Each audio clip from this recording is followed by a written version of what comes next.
بسم اللہ الرحمن الرحیم۔ جبین لائبریری میں آپ کو خوش آمدید کہتے ہیں۔ ایک دفعہ کا ذکر ہے کہ سمندر کا بادشاہ ڈارگون اچانک بیمار ہو گیا۔ سمندر میں ایک ہنگامہ برپا ہو گیا۔ ملک کے تمام بڑے بڑے طبیب بادشاہ کے خوبصورت محل میں جمع ہو گئے، لیکن بیماری کسی کی سمجھ میں نہ آئی۔ آخر کٹل پتھل، جو سمندر کی سب سے بڑی ڈاکٹر تھی، اس نے بادشاہ کی نبض دیکھی اور بولی، اگر بادشاہ کو خرگوش کا دل کھلایا جائے تو یہ تندرست ہو سکتے ہیں۔ ڈارگون نے فوراً حکم دیا، جو کوئی خرگوش کو زندہ پکڑ کر لائے گا اسے انعام دیا جائے گا۔ تلوار کے منہ والی مچھلی بولی، اے بادشاہ، میں اپنی ناک کے آگے لگی تلوار کی مدد سے خرگوش کو پکڑ کر لاؤں گی۔ بادشاہ نے کہا، نہیں، اس طرح خرگوش زخمی ہو جائے گا۔ مچھلی نے کہا، اے بادشاہ، میں خرگوش کو اپنے لمبے تیز دانتوں کی مدد سے اٹھا لاؤں گی۔ بادشاہ پھر بولا، نہیں، تمہارے تیز دانت اسے زخمی کر دیں گے۔ آخر کچھوا بولا، اے بادشاہ، میں خرگوش کو بحفاظت آپ کی خدمت میں لے آؤں گا۔ بادشاہ نے ایک نظر کچھوے پر ڈالی اور بولا، ٹھیک ہے، تم جاؤ اور خرگوش کو پکڑ کر لاؤ، کیونکہ تم خشکی میں سفر کر سکتے ہو۔ کچھوا بادشاہ سے اجازت لے کر خشکی پر آیا۔ کافی سفر طے کرنے کے بعد وہ ایک جنگل میں پہنچا۔ بہار کا موسم تھا، ہر طرف ہریالی ہی ہریالی تھی، پھول مہک رہے تھے، تتلیاں ادھر سے ادھر اڑتی پھرتی تھیں، پرندے شاخوں پر بیٹھے چہچہا رہے تھے۔ کچھوا ان نظاروں سے لطف اندوز ہوتا آگے بڑھتا رہا۔ اچانک اس کی نظر خرگوش پر پڑی، جو ہری ہری گھاس پر پھدک رہا تھا۔ کچھوے نے اپنا گلا صاف کیا اور خوشامدانہ لہجے میں بولا، خرگوش بھیا، السلام علیکم۔ وعلیکم السلام، خرگوش نے رک کر کہا۔ کچھوا بولا، مجھے اپنی زندگی میں ایک دفعہ تمہیں دیکھنے کی آرزو تھی، جو آج پوری ہو گئی۔ تم بہت خوبصورت ہو۔ شکریہ، خرگوش نے جواب دیا۔ اسی طرح باتیں کرتے کرتے دونوں میں دوستی ہو گئی۔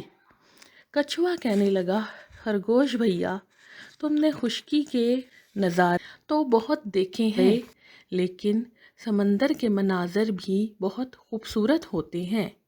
میں سمندر کے بادشاہ کا وزیر ہوں۔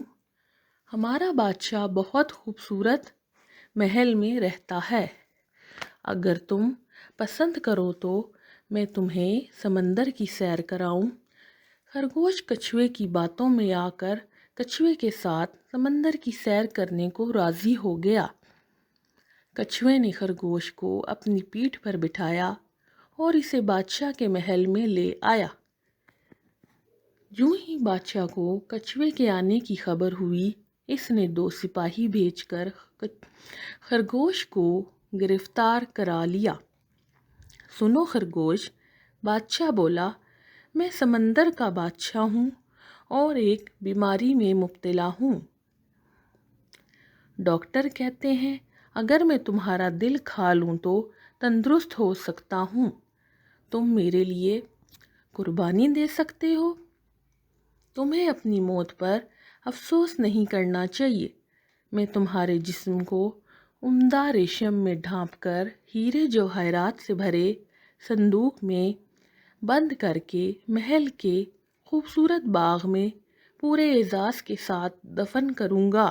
تم بہت خوش قسمت ہو کہ کسی شیر یا لومڑی کے منہ کا نوالا نہ بنے۔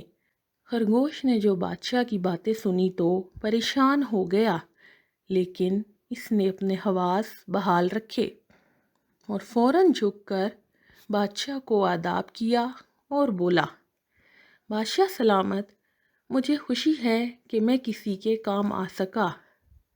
بادشاہ سلامت، بات کچھ یوں ہے کہ میرا دل واقعی بیمار لوگوں کے لیے تندرستی کی ضمانت ہے۔ اسی وجہ سے بہت سے لوگ مجھے پکڑنے کی کوشش میں لگے ہوئے تھے۔ میری ماں نے میری حفاظت کے لیے میرا دل نکال کر جنگل میں ایک جگہ چھپا رکھا ہے۔ اگر کچھوا مجھے پہلے یہ بات بتا دیتا تو میں اپنا دل ساتھ لے آتا۔ بادشاہ نے جو خرگوش کی یہ بات سنی تو سوچ میں پڑ گیا کہ اگر میں خرگوش کا پیٹ چاک کر دوں اور دل نہ نکلے تو ایک بے قصور جانور کا قتل میرے ذمہ ہوگا اور یہ ظلم ہے۔ لہٰذا اس نے کچھوے سے کہا، اس خرگوش کو دوبارہ جنگل میں لے جاؤ تاکہ یہ اپنا دل وہاں سے لا سکے۔ یہ کہہ کر بادشاہ نے خرگوش کو بہت سے تحائف دیے۔ خرگوش نے جھک کر بادشاہ کو آداب کیا۔ نیلی نیلی لہروں میں سفر کرتا کچھوا خرگوش کو لے کر جنگل کی جانب چل پڑا۔ جو ہی کچھوا خشکی پر پہنچا، خرگوش نے ایک جست لگائی اور دور جا کر خوب کھلکھلا کر ہنسا اور بولا، اے بے وقوف بادشاہ کے بے وقوف وزیر، تمہارے بادشاہ کی بیماری سے بھلا میرا کیا واسطہ؟ اب تم واپس جاؤ اور اپنے بادشاہ سے کہو کہ وہ میرے دل کو بھول جائے اور خوشی خوشی موت کو گلے لگا لے، کیونکہ موت سے کوئی بھی بچ نہیں سکتا اور نہ ہی کوئی دوا موت کا بدل ہے۔ یہ کہہ کر خرگوش دوبارہ ہنسا اور چھلانگیں لگاتا جنگل میں غائب ہو گیا۔ اگر آپ کو میری کہانی پسند آئی تو اسے سبسکرائب کرنا نہ بھولیے گا۔